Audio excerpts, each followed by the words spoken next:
Hi ಎಲ್ರಿಗೂ ನಮಸ್ತೆ. ಎಲ್ಲರೂ ಹೇಗಿದ್ದೀರಾ? ಎಲ್ಲರೂ ಚೆನ್ನಾಗಿದ್ದೀರಾ ಅಂತ ಅಂದ್ಕೊಂಡಿದ್ದೀನಿ. ನಾನು ಕೂಡ ಚೆನ್ನಾಗಿದ್ದೀನಿ. ಇವತ್ತಿನ ಒಂದು ವಿಡಿಯೋ ಏನಪ್ಪ ಅಂತ ಹೇಳಿದ್ರೆ, ಟೈಟಲ್ ಎಲ್ಲ ನೀವೆಲ್ಲ ನೋಡ್ತಾ ಇರ್ಬೋದು. ಟೈಟಲ್ ಏನಿದೆ ಅಂತ, ಫಸ್ಟು ಮಂತ್ ಪ್ರೆಗ್ನೆನ್ಸಿಲಿ ನಮಗೆ ಯಾವೆಲ್ಲ ಸಿಂಪ್ಟಮ್ಸ್ಗಳು ಕಾಣಿಸ್ಕೊಳ್ಳುತ್ತೆ, ಯಾವೆಲ್ಲ ಸಿಂಪ್ಟಮ್ಸಿಂದ ನಾವು ಪ್ರೆಗ್ನೆಂಟ್ ಅಂತ ಕನ್ಫರ್ಮ್ ಮಾಡ್ಕೋಬೋದು ಅನ್ನೋದನ್ನ ಇವತ್ತಿನ ವಿಡಿಯೋದಲ್ಲಿ ಪೂರ್ತಿಯಾಗಿ ನೋಡೋಣ. ಹಾಗೆ ಹೆಂಡಲ್ಲಿ ಒಂದು ಇದಿರುತ್ತೆ ನೋಡಿ, ಯಾವ ಥರ ನಾವು ಪ್ರೆಗ್ನೆನ್ಸಿಲಿ ಒಂದು ಇದನ್ನು ಮಾಡ್ಕೋಬೇಕು ಅನ್ನೋದ್ರ ಬಗ್ಗೆ ತಿಳಿತಾ ಹೋಗೋಣ. ಹಾಗೆ ನಾನು ಹೇಳಿದ್ನಲ್ಲ, ಹೆಂಡಲ್ಲಿ ಒಂದು ಇಂಟ್ರೆಸ್ಟಿಂಗ್ ಒಂದು ವಿಷಯ ಇರುತ್ತೆ, ಅದನ್ನ ಖಂಡಿತ ಕೇಳಿ. ಹಾಗೆ ಪೂರ್ತಿ ವಿಡಿಯೋನ ನೋಡಿ. ಪೂರ್ತಿ ವಿಡಿಯೋ ನೋಡಿದ್ರೆ ನಿಮಗೆ ಕೂಡ ಗೊತ್ತಾಗುತ್ತೆ ಏನಿದೆ ಅಂತ. ಲಾಸ್ಟಲ್ಲಿ ನಾನು ನಿಮಗೆ ಒಂದು ಕ್ವಿಸ್ಟ್ ಕೊಡ್ತೀನಿ. ಅದೇನಪ್ಪ ಅಂತಂದ್ರೆ ಲಾಸ್ಟಲ್ಲೇ ನೋಡೋಣ. ಈಗ ಫಸ್ಟ್ ಹೇಳಿದ್ರೆ ಅದು ಕ್ವಿಸ್ಟ್ ಅಂತ ಅನ್ಸೋದಿಲ್ಲ, ಹಾಗಾಗಿ ಲಾಸ್ಟ್ವರೆಗೂ ವಿಡಿಯೋನ ನೋಡಿ, ಯಾರು ಕೂಡ ಸ್ಕಿಪ್ ಮಾಡೋದಕ್ಕೆ ಹೋಗ್ಬಿಡಿ.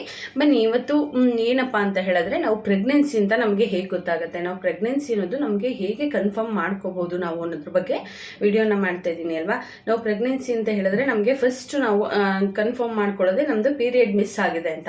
ಪೀರಿಯಡ್ ಯಾವಾಗ ಮಿಸ್ ಆಗುತ್ತೆ? ನಮಗೆ ಮಂತ್ಲಿ ಪೀರಿಯಡ್ ಆಯ್ತು ಅಂತ ಹೇಳಿದ್ರೆ ಆಯ್ತು, ಆಗ ರೆಗ್ಯುಲರ್ ಆಗ್ತಾ ಇದ್ದಿದ್ದು ಒಂದೇ ಸಲ ನಮಗೆ ನಿಲ್ತು ಅಂತ ಹೇಳಿದ್ರೆ ನಾವು ಪ್ರೆಗ್ನೆನ್ಸಿಯಿಂದ ಕನ್ಫರ್ಮ್ ಮಾಡ್ಬಿಡ್ತೀವ, ಅಥವಾ ಪ್ರೆಗ್ನೆಂಟ್ ಅಲ್ಲದೆ ಇದ್ರೂ ಕೂಡ ಮುಂದಾದ್ರೂ ಆಗುತ್ತೆ ಅಲ್ವಾ ಅಂತ ಹೇಳಿ. ಇವಾಗ ಒಬ್ಬೊಬ್ಬರಿಗೆ 25 ದಿನದ್ದು ಸರ್ಕಲ್ ಇತ್ತು ಅಂತ ಹೇಳಿದ್ರೆ ಅವ್ರು 30 ದಿವಸ ಆದ್ರೂ ಕೂಡ ಪೀರಿಯಡ್ ಆಗಿರೋದಿಲ್ಲ, ನಾನು ಪ್ರೆಗ್ನೆನ್ಸಿಯಿಂದ ಕನ್ಫರ್ಮ್ ಮಾಡ್ಕೊಳ್ತಾರೆ.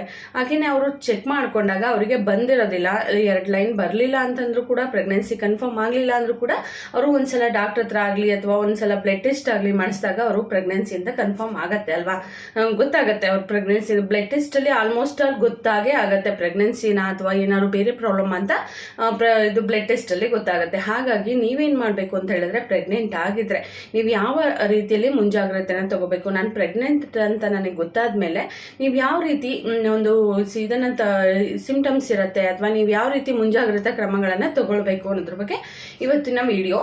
ಹಾಗೆ ಯಾರೆಲ್ಲ ನನ್ನ ವಿಡಿಯೋನ ನೋಡ್ತೀರಾ ದಯವಿಟ್ಟು ಸಬ್ಸ್ಕ್ರೈಬ್ ಮಾಡ್ಕೊಂಡು ನೋಡಿ, ಪಕ್ಕದಲ್ಲಿರುವಂತಹ ಬೆಲ್ ಐಕನ್ ಅನ್ನ ಕ್ಲಿಕ್ ಮಾಡ್ಕೊಳ್ಳಿ.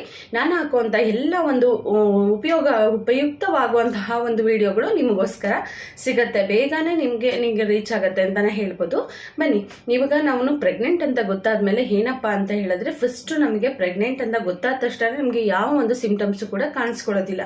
ಯಾವಾಗ ಸಿಂಪ್ಟಮ್ಸ್ ಕಾಣಿಸ್ಕೊಳ್ಳುತ್ತೆ? ನಮಗೆ 1.5 ತಿಂಗಳಿಂದ ಸಿಂಪ್ಟಮ್ಸ್ ಕಾಣಿಸ್ಕೊಳ್ಳುತ್ತೆ. ನಮಗೆ ಒಂದು ಸ್ವಲ್ಪ ಸ್ಮೆಲ್ ಹತ್ರ ಹೋದ್ರೆ, ಏನಾದ್ರೂ ಒಗ್ಗರಣೆ ಹಾಕಿದಾಗ ಸ್ಮೆಲ್ ಬಂದ್ರೆ ಅದು ಆಗ್ತಾ ಇರೋದಿಲ್ಲ. ಆಮೇಲೆ ಯಾರನ್ನಾದ್ರೂ ನಮಗೆ ನೋಡಿದ್ರೆ ತಲೆ ಸುತ್ತ ಬಂದಾಗ ಆಗೋದು, ಬಿಸಿಲಿಗೆ ಹೋದ್ರೆ ಸ್ವಲ್ಪ ಬಿಸಿಲಿನ ಶಾಖ ಬಡಿದ್ರು ಕೂಡ ತಲೆ ಸುತ್ತ ಬಂದಾಗ ಆಗೋದು, ಅಥವಾ ಏನಾದ್ರೂ ತಿಂದ್ರೆ ಒಂಥರ ಹುಳಿ ತೇಗ್ ಬಂದಾಗ ಆಗೋದು, ಹುಳಿ ಗಂಟ್ಲು ಉರಿ ಆಗ್ತಾ ಇರೋದು, ಆಮೇಲೆ ಏನೋ ಒಂಥರ ವಾಮಿಟಿಂಗ್ ಬರ್ತಾ ಇರೋದು, ಈ ತರ ಸಿಂಪ್ಟಮ್ಸ್ಗಳು ಮೊದಲನೇ ತಿಂಗಳಲ್ಲಿ ಕಾಣಿಸ್ಕೊಳ್ಳುತ್ತೆ. ಮೊದಲನೇ ತಿಂಗಳಲ್ಲಿ ಕಾಣಿಸ್ಕೊಂಡಾಗ ಆಗ ನಾವು ಏನ್ ಮಾಡ್ಬೇಕು, ನಾವು 1 ತಿಂಗಳು ಕಳೆದ ನಂತರ 1.5 ತಿಂಗಳು ಆಗಿದೆ ಅಂತ ಅಂದಾಗ ನಾವು ಹಾಸ್ಪಿಟ್ಲ್ಗೆ ಹೋಗ್ಬೇಕು. ಹಾಸ್ಪಿಟ್ಲಲ್ಲಿ ಹೋದಾಗ ನಿಮಗೆ ಎಲ್ಲಾನು ಕೂಡ ಒಂದು ಪ್ರಿಕಾಕ್ಷನ್ ಅನ್ನ ಕೊಡ್ತಾರೆ. ಅವ್ರು ಈ ತರ ಅಲ್ಲ ಈ ತರ ಅಂತ ಪ್ಲಾನ್ ಕೂಡ ಕೊಡ್ತಾರೆ. ಆಗ ನೀವೇನ್ ಮಾಡ್ಬೇಕು ಅಂತ ಹೇಳಿದ್ರೆ, ನಾನು ಪ್ರೆಗ್ನೆಂಟ್ ಹೌದು ಅಲ್ವಾ ಅಂತ ಕನ್ಫರ್ಮ್ ಮಾಡ್ಕೊಂಡಿರ್ತೀರಲ್ವಾ ಮೊದಲೇನೆ. ಆಗ ನೀವು ಸ್ವಲ್ಪ ಈರುಳ್ಳಿ, ಒಬ್ಬೊಬ್ಬರಿಗೆ ಈರುಳ್ಳಿ ಕಂಡ್ರೆ ಹಾಕ್ತಿರಲ್ಲ, ಒಬ್ಬರಿಗೆ ನೀರು ಕುಡಿದ್ರು ಕೂಡ ಹಾಕ್ತಿರಲ್ಲ. ಅಷ್ಟು ವಾಮಿಟಿಂಗ್ ಸ್ಟಾರ್ಟ್ ಆಗೋದು ನಿಮಗೆ 2 ತಿಂಗಳ ನಂತರ, 1.5 ತಿಂಗಳ ನಂತರ ವಾಮಿಟಿಂಗ್ ಸ್ಟಾರ್ಟ್ ಆಗೋದು. ವಾಮಿಟ್ ಬರ್ತಾ ಇರುತ್ತೆ ಅಷ್ಟೇ, ಬರೋದಿಲ್ಲ ವಾಮಿಟು. ಆಮೇಲೆ ಬ್ಲಡ್ ಫ್ಲೋ ಆಗ್ತಿರುತ್ತಲ್ವಾ, ನಾನು ಇವಾಗ ಡೇಟ್ ಆಗ್ಬಿಡ್ತೀನೇನೋ, ನೆಕ್ಸ್ಟ್ ಡೇಟ್ ಆಗ್ಬಿಡ್ತೀನೇನೋ ನಾವು ಫೀಲಿಂಗ್ಸ್ ಸ್ಟಾರ್ಟ್ ಆಗುತ್ತೆ. ನೀವು ಪೀರಿಯಡ್ ನಮಗೆ ನಿಲ್ತಾ ಇದೆ, ನನಗೆ ಇವಾಗ ಪ್ರೆಗ್ನೆನ್ಸಿ ಕನ್ಫರ್ಮ್ ಆಗ್ತಾ ಇದೆ ಅಂದಾಗ ಏನಾಗುತ್ತೆ ಅಂದ್ರೆ, ನೀನು ಇವಾಗ ಡೇಟ್ ಆಗ್ತೀನೇನೋ, ಇಲ್ಲ ಇನ್ನೂ ಸ್ವಲ್ಪ ಹೊತ್ತಿಗೆ ಆಗ್ತೀನೇನೋ, ಇಲ್ಲ ಸಂಜೆ ಆಗ್ತೀನೇನೋ ಅನ್ನೋ ಥರ ನಮಗೆ ಸಂಕಟ ಸ್ಟಾರ್ಟ್ ಆಗ್ಬಿಡುತ್ತೆ. ಹೊಟ್ಟೆ ಒಳಗಡೆ ಬೆನ್ನು ಕೂಡ ತುಂಬಾ ನೋಯ್ತಾ ಇರುತ್ತೆ, ಕೈ ಕಾಲೆಲ್ಲ ಸೋಲ್ತಾ ಇರುತ್ತೆ, ಈ ತರ ಒಂದು ಸಿಂಪ್ಟಮ್ಸ್ ಕಾಣಿಸ್ಕೊಳ್ಳುತ್ತೆ. ಅಂಥವ್ರು ಏನ್ ಮಾಡ್ಬೇಕು ಅಂತ ಹೇಳಿದ್ರೆ, ಅದು ಆಗತ್ತೆ, ಆ ತರ ಸಿಂಪ್ಟಮ್ಸ್ ಬರುತ್ತೆ, ಆದ್ರೆ ನಮಗೆ ಪೀರಿಯಡ್ ಆಗೋದಿಲ್ಲ. ಅಂತ ಆಗದೆ ಇದ್ದಾಗ ಒಬ್ಬರಿಗೆ ಅದೇ ತರ ಸಿಂಪ್ಟಮ್ಸ್ ಇತ್ತು ಅಂದ್ರೆ ಪೀರಿಯಡ್ ಕೂಡ ಆಗುತ್ತೆ. ಈ ತರ ಸಿಂಪ್ಟಮ್ಸ್ ಇತ್ತು ಕೆಲವೊಬ್ಬರಿಗೆ ಅಂತ ಹೇಳಿದ್ರೆ, ನಾರ್ಮಲ್ ಆಗಿರೋರಿಗೆ ಅಂತ ಹೇಳಿದ್ರೆ, ಅಂದ್ರೆ ನಾರ್ಮಲ್ ಆಗಿ ಪ್ರೆಗ್ನೆನ್ಸಿ ಕನ್ಫರ್ಮ್ ಆಗಿರೋರಿಗೆ ಈ ತರ ಆಗ್ತಾ ಇರತ್ತೆ. ಅಂಥವ್ರು ಏನ್ ಮಾಡ್ಬೇಕು ಅಂದ್ರೆ, ನನಗೆ ಪ್ರೆಗ್ನೆಂಟ್ ಅಂತ ನೀವು ಕನ್ಫರ್ಮ್ ಮಾಡ್ಕೊಂಡು ನಿಲ್ಲತ್ತಲ್ವಾ ಅದು, ಆಗ ಆ ತರ ಸಿಂಪ್ಟಮ್ಸ್ ಬರುತ್ತೆ, ಆದ್ರೆ ಡೇಟ್ ಆಗೋದಿಲ್ಲ, ಅಂದ್ರೆ ಬ್ಲೀಡಿಂಗ್ ಆಗೋದಿಲ್ಲ, ನಿಮ್ಗೆ ಡೇಟ್ ಬರೋದಿಲ್ಲ ಅಂತಾನೆ ಹೇಳ್ಬೋದು. ಆವಾಗ ನೀವೇನ್ ಮಾಡ್ಬೇಕು ಅಂತ ಹೇಳಿದ್ರೆ, ನೀವು ಒಂದ್ಸಲ ಒಂದು 45 ದಿವಸದವರೆಗೂ ವೇಟ್ ಮಾಡಬೇಕು. ಅಂದ್ರೆ ನಿಮ್ ಪೀರಿಯಡ್ ದಾಟಿ ಒಂದು 10 ದಿವಸದವರೆಗೂ ಕೂಡ ವೇಟ್ ಮಾಡಿದ್ರೆ ನಿಮ್ಗೆ ಖಂಡಿತ ಪ್ರೆಗ್ನೆನ್ಸಿ ಕನ್ಫರ್ಮ್ ಆಗುತ್ತೆ. ಇಲ್ಲ ಅಂದ್ರೆ 5 ದಿವಸ 6 ದಿವಸದ ಒಳಗಡೆನೆ ಒಬ್ಬೊಬ್ರಿಗೆ ಗೊತ್ತಾಗುತ್ತೆ. ಇಲ್ಲಾಂದ್ರೆ ಒಬ್ಬೊಬ್ಬರಿಗೆ ಬಿಫೋರ್ 2 ಡೇಸ್ 3 ಡೇಸ್ ಅಲ್ಲೇ ಗೊತ್ತಾಗ್ಬಿಡುತ್ತೆ ನಿಮ್ಗೆ ಪ್ರೆಗ್ನೆಂಟ್ ಅಂತ. ನಾನು ಹೇಳಿದ್ನಲ್ಲ ಫಸ್ಟ್ನೇ ಮಂತಲ್ಲಿ ನಿಮಗೆ ಅಷ್ಟೊಂದಾಗಿ ಯಾವ ಸಿಂಟಮ್ಸ್ಗಳು ಕಾಣಿಸ್ಕೊಳ್ಳೋದಿಲ್ಲ. 1.5 ತಿಂಗಳ ನಂತರ ನಿಮಗೆ ಸ್ವಲ್ಪ ಸ್ವಲ್ಪ ಸ್ಮೆಲ್ಲಲ್ಲಿ ಗೊತ್ತಾಗೋದು. ಆಮೇಲೆ ನೀರು ಕುಡಿಬೇಕು ಅಂತ ಅನ್ಸಿದ್ರು ಕೂಡ ಹೊಟ್ಟೆ ಉಬ್ಬರಿಸಿದಂಗೆ ಆಗೋದು. ಹೊಟ್ಟೆಯಲ್ಲಿ ಏನು ತಿಂದರೂ ಕೂಡ ನಮಗೆ ಹೊಟ್ಟೆ ಭಾರ ಭಾರ ಅನಿಸ್ತಾ ಇರತ್ತೆ, ಗಂಟ್ಲು ಉರಿ ಉರಿ ಆಗ್ತಾ ಇರತ್ತೆ. ಆಮೇಲೆ ಏನಾದರೂ ಸ್ವಲ್ಪ ಬಿಸಿಲಿಗೆ ಹೋದ್ರೂ ಕೂಡ ತಲೆ ಸುತ್ತ ಬಂದಂಗೆ ಆಗುತ್ತೆ. ಆಮೇಲೆ ಯಾರನ್ನಾದ್ರೂ ನಮಗೆ ಅತಿಯಾಗಿ ಅವ್ರನ್ನೇ ನೋಡ್ತಾ ಇದ್ರೆ ಸಿಟ್ಟು ಬರುತ್ತೆ, ಕೋಪ ಬರುತ್ತೆ, ಈ ಥರ ಎಲ್ಲ ಆಗ್ತಾ ಇರತ್ತೆ. ಇದು ಮೊದಲನೇ ತಿಂಗಳಲ್ಲಿ ಸಿಂಟಮ್ಸ್ಗಳು ಅಂತ ಹೇಳ್ಬೋದು. ಹಾಗೇನೆ ನಾನು ಟ್ವಿಸ್ಟ್ ಅಂತ ಹೇಳದ್ನಲ್ಲ, ಏನಪ್ಪ ಅಂತ ಹೇಳಿದ್ರೆ ಯಾರೆಲ್ಲ ಪ್ರೆಗ್ನೆಂಟ್ ಆಗಿದ್ರೆ ಖಂಡಿತ ನನ್ನ ಒಂದು ವಿಡಿಯೋನ ನೋಡ್ಬಿಟ್ಟು ಕೆಳಗಡೆ ನಿಮ್ಮ ಒಂದು ಇದನ್ನ ಕಳಿಸ್ಕೊಡಿ ಪ್ಲೀಸ್.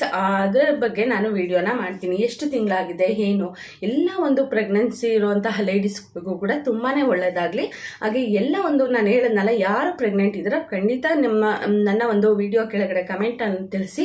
ಎಲ್ರಿಗೂ ಕೂಡ ಒಂದು ಸರ್ಪ್ರೈಸ್ ಗಿಫ್ಟ್ ಇದೆ ಅಂತಾನೆ ಹೇಳ್ಬೋದು. ಸರ್ಪ್ರೈಸ್ ಗಿಫ್ಟ್ ಅಂತ ಹೇಳಿದ್ರೆ ಅದು ಗೊತ್ತಾಗೋದಿಲ್ಲ. ಸರ್ಪ್ರೈಸ್ ಆಗಿ ಅದನ್ನು ನಾನೇ ಹೇಳ್ತೀನಿ ವಿಡಿಯೋದಲ್ಲಿ, ನೆಕ್ಸ್ಟ್ ವಿಡಿಯೋದಲ್ಲಿ ಹೇಳ್ತೀನಿ. ಪ್ರೆಗ್ನೆಂಟ್ ಇರೋರು ಇವಾಗ ಎಲ್ಲರೂ ಕೂಡ ಹೊಸ ವರ್ಷಕ್ಕೆ ಯಾರ್ಯಾರೆಲ್ಲ ಪ್ರೆಗ್ನೆಂಟ್ ಇದ್ರ, ಈಗ ನಾಳೆ ನಾಡ್ದ ಯುಗಾದಿ ಬಂತು ಅಂಥವ್ರಿಗೆಲ್ಲ ಕೂಡ ಒಂದು ಸರ್ಪ್ರೈಸ್ ಗಿಫ್ಟ್ ಅಂತಾನೆ ಹೇಳ್ಬೋದು ನನ್ನ ಕಡೆಯಿಂದ. ಹಾಗೆಯೇ ಅವರು ಕೂಡ ನನ್ನ ಸಬ್ಸ್ಕ್ರೈಬರ್ ಆಗಿರಬೇಕು. ಹಾಗೆ ಈ ಒಂದು 2ನೇ ತಿಂಗಳು ಪ್ರೆಗ್ನೆನ್ಸಿ ಯಾವ ಥರ ಇರುತ್ತೆ, ಆ ಸಿಂಟಮ್ಸ್ಗಳು ಹೇಗಿರುತ್ತೆ ಅಂದರೆ ನೆಕ್ಸ್ಟ್ ವಿಡಿಯೋದಲ್ಲಿ ನೋಡೋಣ. ಈ ವಿಡಿಯೋ ಯಾರಿಗೆಲ್ಲ ಇಷ್ಟ ಆಗಿದೆ ಖಂಡಿತ ಒಂದು ಲೈಕ್ ಕೊಡೋದನ್ನ ಮರಿಬೇಡಿ. ಹಾಗೆ ಯಾರೆಲ್ಲ ಸಬ್ಸ್ಕ್ರೈಬರ್ ಆಗಿಲ್ಲ ಖಂಡಿತ ಸಬ್ಸ್ಕ್ರೈಬ್ ಆಗಿ ನನ್ನ ಚಾನಲ್ಗೆ. ಪೂರ್ತಿಯಾಗಿ ವಿಡಿಯೋನ ನೋಡಿ, ಪೂರ್ತಿಯಾಗಿ ವಿಡಿಯೋನ ನೋಡಿದ್ರೆ ಖಂಡಿತ ನಿಮಗೆ ಡೀಟೇಲ್ಸ್ ಗೊತ್ತಾಗುತ್ತೆ. ಈ ವಿಡಿಯೋ ನೋಡಿದ್ದಕ್ಕಾಗಿ ತುಂಬ ಹೃದಯದ ಧನ್ಯವಾದಗಳು. Thank you.